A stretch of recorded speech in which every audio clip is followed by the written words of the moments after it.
Welcome to this joint production between Real News Network and NewsClick. Asia produces more than 60% of the world's garments, with more than 50 million people directly employed. It is one of the most globalized industries in the world, dominated by northern TNCs who organize production through a complex global supply chain framework. And to speak about the global supply chain framework in garments, the state of workers, and what an interesting alliance called the Asia Flow Wage Alliance is doing to address the situation, we are joined by Anannya Bhattacharjee, who is the president of the Garment and Allied Workers Union and also the international coordinator of the Asia Flow Wage Alliance. Anannya, welcome to NewsClick. To start off, can you elaborate on Asia's sort of role in the global supply chain framework in garments, and why is it that more than 60% of world production is centered in Asia? Yeah, as you were saying, Asia produces most of the world's clothing. Garment is one of the oldest globalized industries in the world, and it has roamed around the world looking for cheap labor. And for some time now, it is settled in Asia for the most part, sourcing most of the garments from Asia. And why is that? Because Asia actually provides phenomenal advantages to the garment industry. We are talking about the largest labor force in the world. We are also talking about cost of labor, which is pretty much the bottom in the world. And at the same time, you have access to raw materials, you have access to certain logistics, law and order issues. So you have an environment that is especially good for this kind of business at a scale that is very difficult to replicate in any other continent. And how is the global sort of production network or the global supply chain structured in these countries? As you can imagine, these countries have a domestic garment industry which caters to the population of the country. Though we do have some retailers like, say, Walmart and Carrefour and so on, but for the most part, it's a brand-dominated global supply chain. And they source from supply factories in Asia. Within Asia, within a particular country, say India or Bangladesh, the supply factories which are selling to the brands may further subcontract to factories that are doing specific tasks under their control. And so you basically have a tier of subcontracting, with the lowest tier being home-based workers. As a trade unionist, what are some of the issues that you grapple with in terms of workers' issues? This is a global supply chain that has rampant labor violations. Basically, we are talking about an industry which is composed of workers who come from marginalized communities, marginalized in the sense that they are coming from displaced rural communities looking for jobs. Most of them are women. In the case of India, which has caste issues, these are workers mostly from backward castes. Also from, in the case of India, again from religious minority groups. Even though there are a lot of Hindus, there is a disproportionately large Muslim population in the garment workforce. So we are talking about workers who are much more vulnerable, also a younger generation of workers who have not really experienced unionism or collective work. So we are talking about a workforce which is very vulnerable and therefore open to exploitation.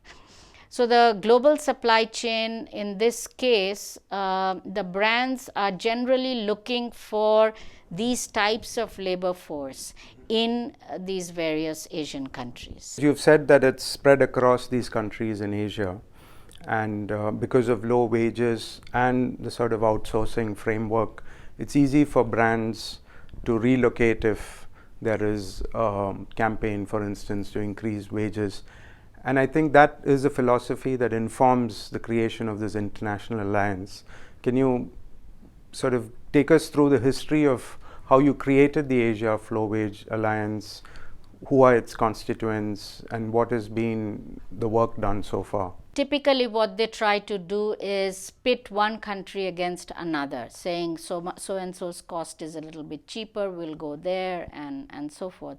So what we have found as trade unionists is that when we try to push wages up, which are right now at poverty level wages, we are talking about, in some countries starvation level wages, very, very low wages, not enough for a worker or a family to stay together.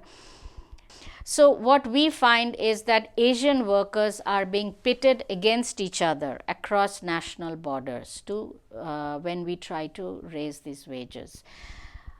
So what we did was we looked at Asia as a block.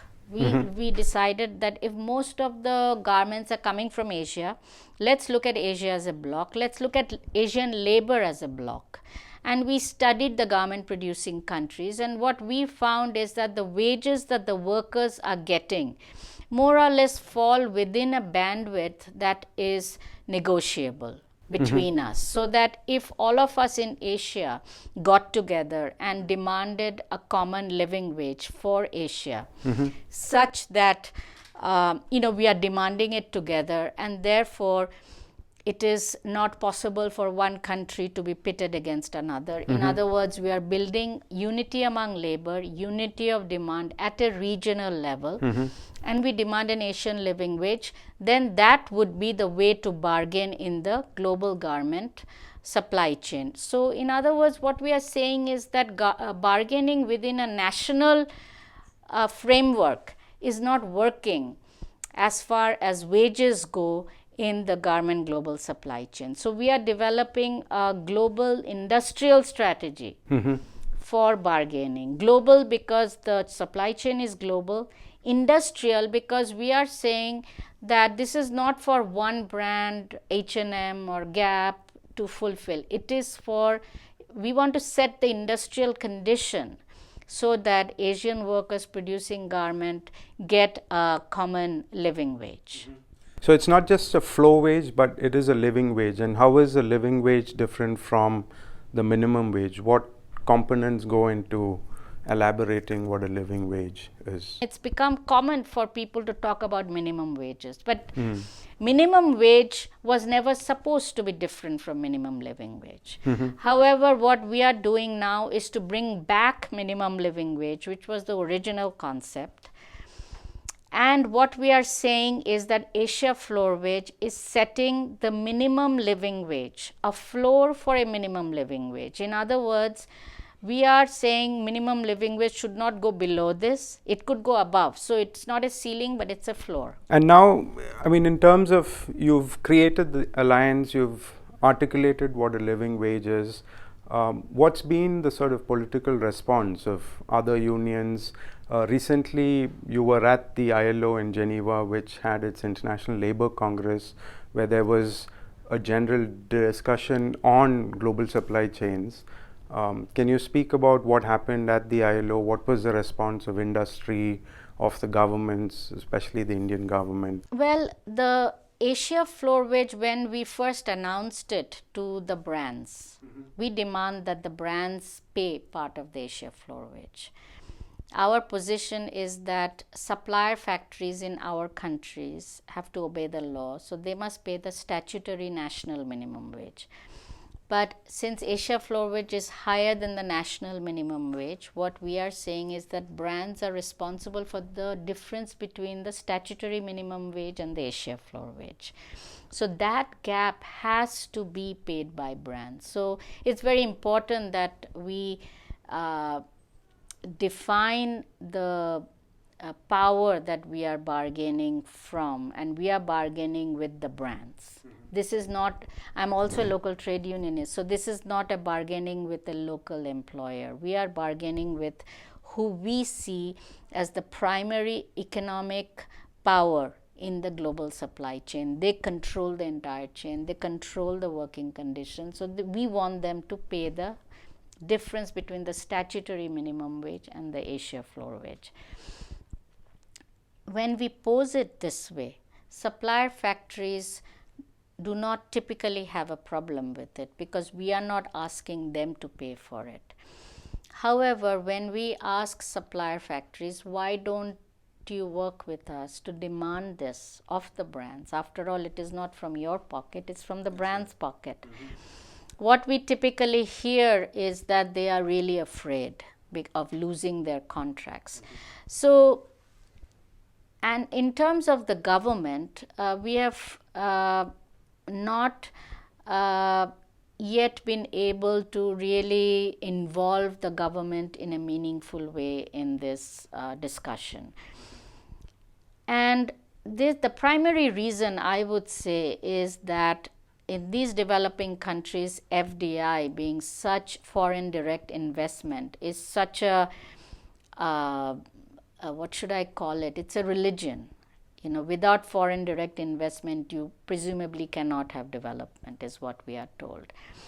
And this foreign direct investment must come without any control. They must have complete freedom to play in the national borders.